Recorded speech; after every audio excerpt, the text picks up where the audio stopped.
حضور اکرم علیہ الصلوۃ والسلام کی دنیاوی حیات مبارکہ کے آخری مرحلے میں آپ ہی کی پیش گوئی کے مطابق جھوٹے مدعیان نبوت کا فتنہ شروع ہوا۔ یہ وہ لوگ تھے جو ایمان کی بنیادوں پر ڈاکہ ڈالنے کا کام کر رہے تھے، اور ان میں ایک نام مسیلمہ کا تھا جو مدینہ المنورہ سے بہت دور یمامہ کا رہنے والا تھا۔ بڑا جتھا اس نے اکٹھا کر رکھا تھا۔ حضور پاک صلی اللہ علیہ وسلم نے اس کو سخت دھمکی آمیز خط بھی تحریر فرمایا، اور وہ خط لے جانے کے لیے قاصد کے طور پر آپ صلی اللہ علیہ وسلم کی نگاہ انتخاب حضرت حبیب پر ٹھہری۔ قصہ مختصر ہے، میں تفصیلات کو سمیٹ کر بات پوری کر رہا ہوں۔ حضرت حبیب کو بلایا گیا، وہ خط انہیں سونپا گیا۔ عظیم ڈیوٹی تھی، خطرناک معاش تھا، ایسا لگتا تھا کہ جان کی قربانی پیش کرنی پڑے گی اور زندہ سلامت واپسی نہیں ہو سکے گی۔ اپنی والدہ کی اجازت سے اپنے لیے باعث فخر و سعادت سمجھتے ہوئے حضرت حبیب یمامہ تشریف لے جاتے ہیں، اور جب وہ خط مسیلمہ کے پاس پہنچتا ہے، آقا کریم صلی اللہ علیہ وسلم کا خط جو ختم نبوت کے ٹھوس عقیدے کا ترجمان خط تھا، تو اس خط کو پڑھ کر مسیلمہ کے جسم میں گویا آگ لگ جاتی ہے، اور اس کا جسم پورے طور پر بھڑک اٹھتا ہے، اور پھر وہ حضرت حبیب کو اس رات جیل خانے میں بند کراتا ہے، اور پھر اگلی صبح کو اپنے دربار میں حاضر کرتا ہے، اور پورے مجمع کے سامنے حضرت حبیب سے مسیلمہ، جسے مسیلمۃ الکذاب کہا جاتا ہے، یہ سوال کرتا ہے، اتشہد ان محمد رسول اللہ؟ اے حبیب، کیا تم گواہی دیتے ہو کہ محمد اللہ کے رسول ہے صلی اللہ علیہ وسلم؟ حضرت حبیب دل کی سچائی سے کہتے ہیں، اشہد ان محمد رسول اللہ، ہاں میں دل و جان سے گواہی دیتا ہوں کہ محمد صلی اللہ علیہ وسلم اللہ کے رسول۔ مسیلمہ دوسرا سوال کرتا ہے، اتشہد انی رسول اللہ؟ حبیب، کیا تم گواہی دیتے ہو کہ میں بھی اللہ کا رسول ہوں؟ حضرت حبیب غصے کے عالم میں فرماتے، کذبت واللہ یا عدو اللہ، اے اللہ کے دشمن، خدا کی قسم تم جھوٹ بولتے ہو۔ اللہ تعالیٰ نے نبوت کا سلسلہ حضرت آدم سے شروع فرما کر آقا کریم ختمی مرتبہ صلی اللہ علیہ وسلم پر مکمل فرمایا، اور آقا نے خود بیان کیا کہ آدم نبوت کی عمارت کی پہلی اینٹ تھے، اور میں نبوت کی عمارت کی آخری اینٹ ہوں۔ انا اللبنہ وانا خاتم النبیین ولا نبی بعدی، میرے بعد کوئی نبی نہیں آئے گا، تم نبی نہیں ہو سکتے، تم جھوٹ بولتے ہو۔ مسیلمہ نے جلاد کو اشارہ کیا، اور جلاد نے حضرت حبیب کا ایک ہاتھ کندھے سے کاٹ دیا، ہاتھ گرا اور وہ بھی بے ہوش ہو کر گر پڑے، اور بہت دیر کے بعد جب ہوش آیا تو پھر یہی سوال، اور پھر حضرت حبیب کا یہی جواب، اور پھر ان کا پیر کٹوایا گیا، پھر تیسرے مرحلے میں دوسرا ہاتھ، اور چوتھے مرحلے میں دوسرا پیر، اور پھر جسم کے ٹکڑے ٹکڑے کرا دیے گئے۔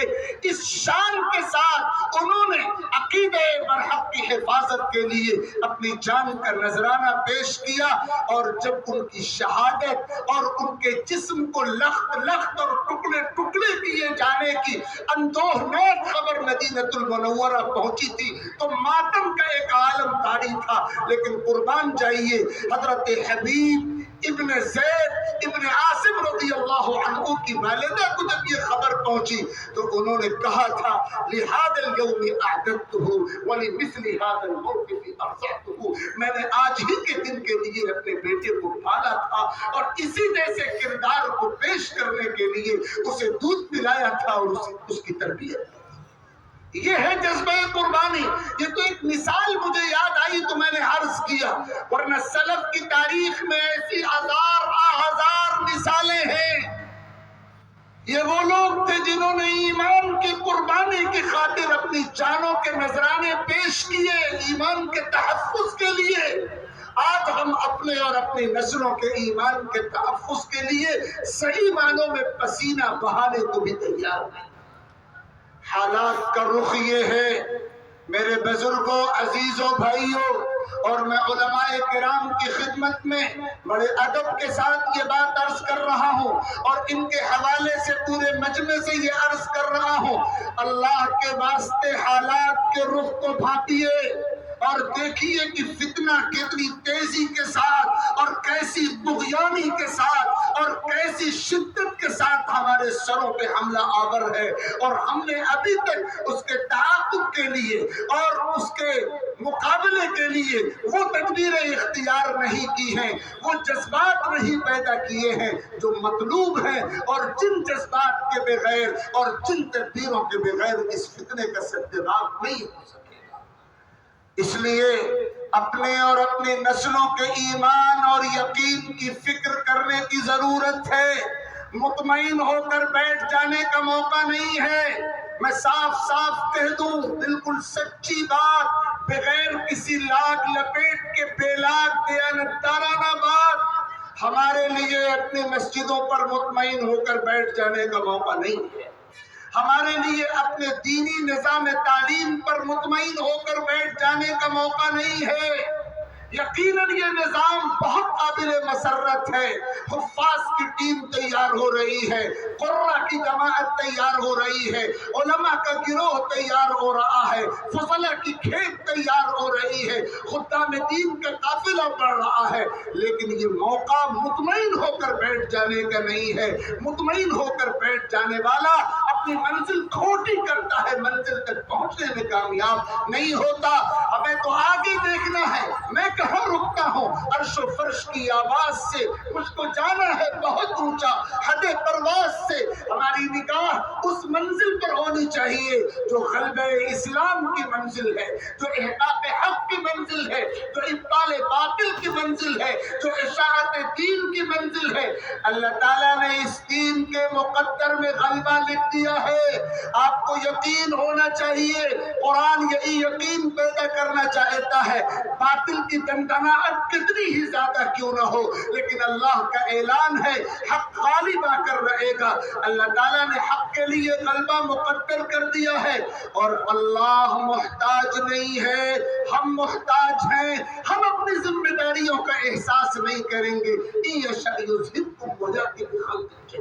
اللہ ہم کو ہٹائے گا منظر نامے سے، دوسری قوم کھڑی کرے گا، وَمَا ذَلِكَ عَلَى اللَّهِ بِعَزِيزٍ، اللہ تو کچھ بھی مشکل ہے۔ اس لیے ہمیں خود ذمہ داریوں کا احساس پیدا کرنا پڑے گا، اور اللہ تعالیٰ سے یہ مانگتے رہنا پڑے گا کہ اللہ تعالیٰ دین کے غلبے اور احیاء اسلام اور اشاعت دین کے مقدس کام کے لیے ہمارا ہی انتخاب فرمائے، ہمیں کو قبول فرمائے۔ شرک پوری طاقت کے ساتھ حملہ آور ہے، ہمیں اس حملے کی خطرناکی کو محسوس کر کے اپنی ذمہ داریاں ادا کرنے کی فکر کرنی پڑے گی۔ اور اسی سلسلے کی ایک کڑی مدارس کا یہ نظام ہے، دستار بندی کا یہ عمل، اور آپ سب کو یہاں جمع کرنے کا یہ عمل، اور کہنے اور سننے کا یہ عمل، در حقیقت اسی فکر کی آبیاری کے لیے، اسی جذبے کو بیدار کرنے کے لیے، اور اسی پیغام کو، زندگی کے پیغام کو منتقل کرنے کے لیے ہے کہ ہم ایک صاحب پیغام امت ہیں، اور ہمیں اس دین کو غالب رکھنے کے کام میں اور حق کے پیغام کو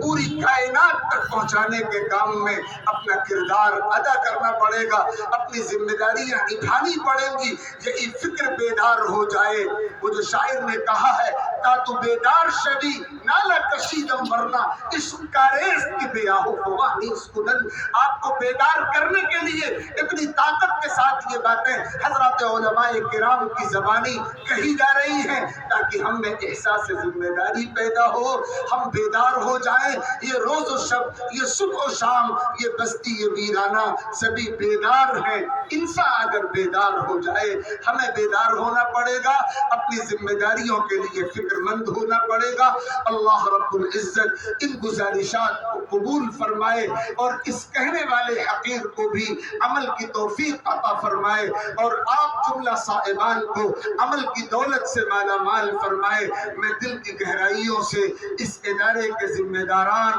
منتظمین، اہل انتظام، اہل تعاون اور آپ سبھی صاحبان کا شکریہ ادا کرتا ہوں کہ آپ نے یہ موقع فراہم کیا کہ اپنا درد دل الفاظ کی صورت میں آپ کے سامنے پیش کرنے کا یہ موقع ملا۔ اللہ رب العزت کہنے سننے سے کہیں زیادہ عمل کی توفیق عطا فرمائے، آمین۔ وآخر دعوانا ان الحمد للہ رب العالمین وصلی اللہ علی النبی الکریم محمد وآلہ وصحبہ اجمعین۔